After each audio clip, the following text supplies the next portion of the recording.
There is a secret about power that most people never understand. Powerful people are not surrounded by powerful people because they are naturally better, smarter, or more interesting. They are surrounded by people who understand one simple rule. Access is never given to the person who wants something the most. It is given to the person who understands value. Think about it.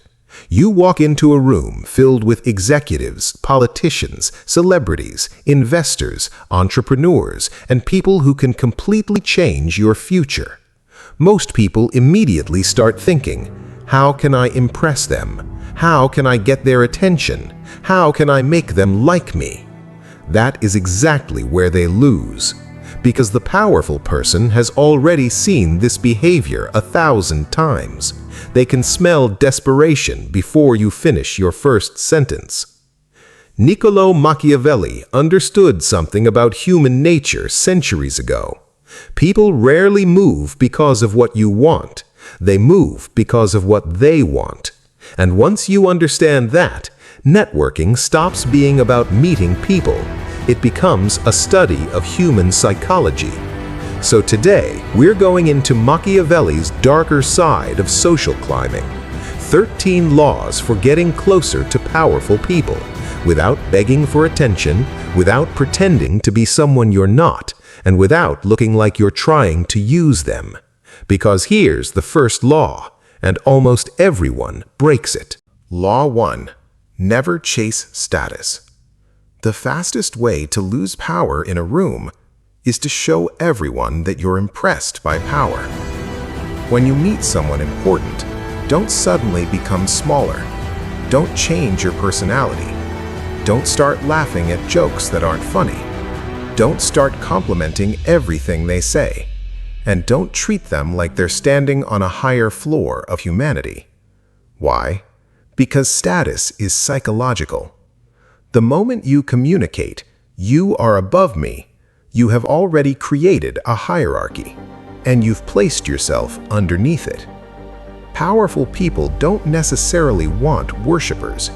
They want people who can stand beside them. That's why the person who remains calm around authority often becomes more interesting than the person desperately trying to impress it. Think about the most powerful person you've ever met. Did everyone around them behave normally? Probably not. And that's exactly why the person who did stood out. Law 2. Enter their world before asking for a place in it. If you want access to powerful people, stop asking, "How do I meet them?" Ask, "Where do they naturally gather?" Every powerful person exists inside an ecosystem. Investors have conferences. Entrepreneurs have private communities. Artists have creative circles. Executives have industry events. Researchers have conferences and institutions. Creators have communities. The mistake beginners make is trying to jump directly to the person. Machiavelli would tell you to study the environment. Because people trust what feels familiar. If someone sees you repeatedly in the same environment, you stop being a stranger. You become part of the landscape.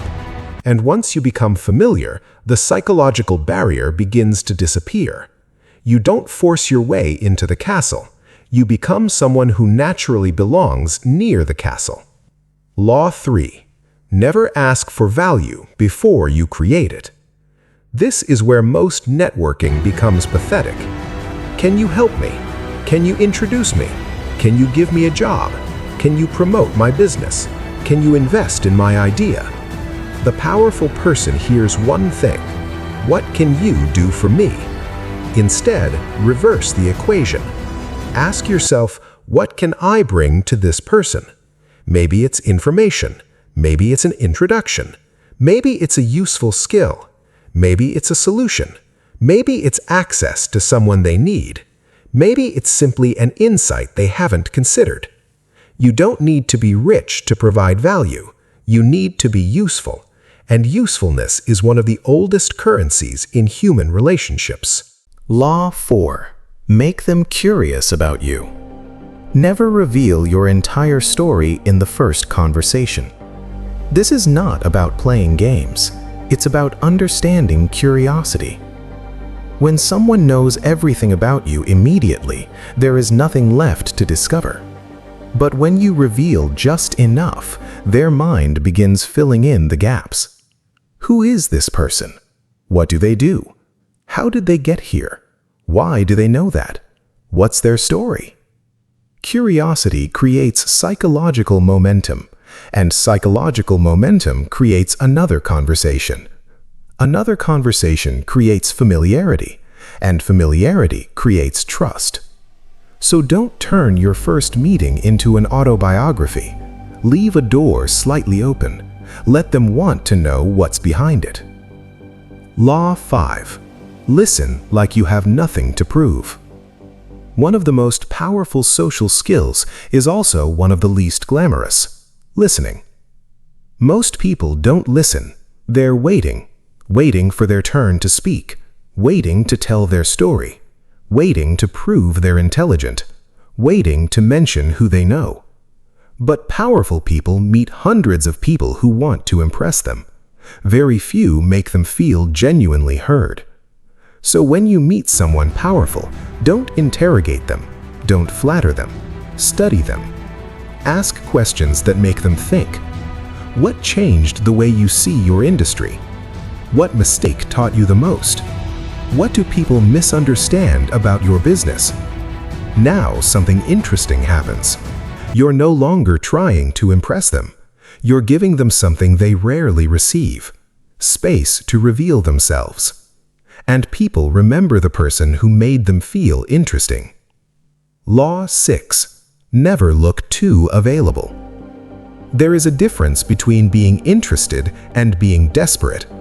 If you instantly answer every message, drop everything for every invitation, constantly check in, and aggressively pursue the relationship, you communicate that your life has no gravity of its own. Powerful people are busy, but more importantly, they respect people who have their own direction. Build your own mission. Build your own network. Build your own skills. Build something that matters to you. Then your relationship with powerful people becomes an addition to your life, not the entire purpose of it. The irony is beautiful. The less you need their approval, the more valuable your presence becomes. Law 7. Find the person behind the title. Never confuse someone's position with their identity. CEO, founder, director, celebrity, investor, politician. These are titles. But underneath every title is a human being with fears, ambitions, insecurities, curiosity, boredom, dreams, and private frustrations. If you only talk to the title, you'll sound like everyone else. But if you understand the person, the conversation changes. Don't ask only, "What does your company do?" Ask, "What made you choose this path?" Now you're talking to the human being. And humans build relationships. Titles don't. Law 8. Build a network before you need one. This is one of the most important laws. Don't wait until you're desperate to build relationships. Because desperation changes your behavior. When your business is failing, you suddenly remember investors. When you need a job, you suddenly remember executives. When you're launching something, you suddenly start messaging everyone you know. People notice. Instead, build relationships when you don't need anything. Talk, help, share ideas, make introductions, stay connected. Then, when opportunity arrives, you already have a network. You aren't knocking on a stranger's door. You're calling someone who already knows your name. Law 9. Become a bridge. Here is where networking becomes extremely powerful. Don't just collect powerful people, connect them. If you know an entrepreneur who needs a designer, and you know a designer looking for clients, connect them. If you know an investor interested in technology, and you know a founder building something valuable, Connect them. Become the bridge. Because the person who connects valuable people becomes valuable themselves. You don't need to own the room. Sometimes it's enough to know who should meet whom. And eventually, people begin coming to you, not because you're the most powerful person in the network, but because you're the person who understands the network. Law 10. Protect secrets. If someone powerful tells you something privately, keep it private. This sounds obvious. It isn't. Many people destroy relationships because they cannot resist telling others, "Do you know what he told me? Guess who I'm talking to? Wait until you hear this." They think information makes them look important. It usually makes them look dangerous. Trust is built slowly and destroyed instantly. If people discover that you can keep their private information safe, you become psychologically different from everyone else. You become safe, and powerful people value safe people. Because the closer you get to power, the more sensitive the information becomes. Law 11. Never compete with the person you want to learn from. Ego destroys more opportunities than failure. Imagine meeting someone 10 years ahead of you. Instead of learning, your ego starts comparing. "You're not that impressive. I could do that. I know more about this. I have better ideas." Why? Because your ego wants equality immediately. But wisdom doesn't work that way. Sometimes the smartest move is to temporarily accept that someone knows something you don't. Study them. Ask questions. Watch how they make decisions. Watch what they ignore. Watch who they trust. Watch who they avoid. Don't just study what successful people do. Study what they refuse to do. That may reveal even more. Law 12. Know when to leave. This is where true social intelligence appears. Not every powerful person deserves access to you. Not every opportunity is an opportunity. And not every connection is worth maintaining. Some people have status, but no character. Some have money, but no loyalty. Some have influence, but destroy everyone around them. Social climbing without judgment can turn into social self-destruction. So don't ask only, "Can this person help me?" Ask, "Who will I become if I stay around this person?" Your network doesn't just influence your opportunities. It influences your standards, your thinking, your behavior, your ambition, your identity. Choose carefully, because sometimes climbing higher means becoming smaller inside. Law 13. Become the person powerful people want to find. And now we reach the law that changes everything. Stop obsessing over how to access powerful people. Start becoming someone worth accessing. Build expertise, build character, build discipline, build reputation, build something. Become known for solving a specific problem. Become someone who brings clarity into chaos. Become someone who can be trusted. Because eventually, the direction reverses. You stop asking, "How do I get into their circle?" And powerful people begin asking, "Who is that? What does he do? Can you introduce me to him?" That is the moment social climbing ends.